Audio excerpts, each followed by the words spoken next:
ইনভেস্টমেন্টের জন্য।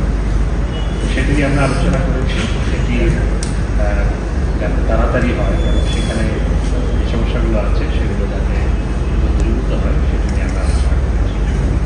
এবং সৌদি ইনভেস্টমেন্ট, আমাদের ফিনান্সিয়াল সেক্টরে সৌদি ইনভেস্টমেন্ট নিয়ে আমাদের বিস্তারিত আলোচনা হয়েছে।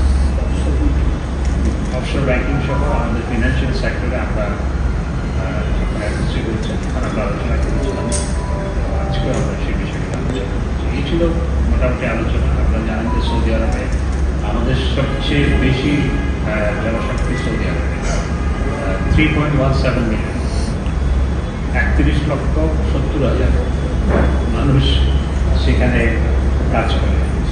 তো কিন্তু রেমিটেন্স পাঠানোর ক্ষেত্রে দেখা যায় সৌদি আরব যেখানে 1 নম্বরে থাকার কথা ছিল তা নয়, সৌদি আরব 2-3 নম্বরে।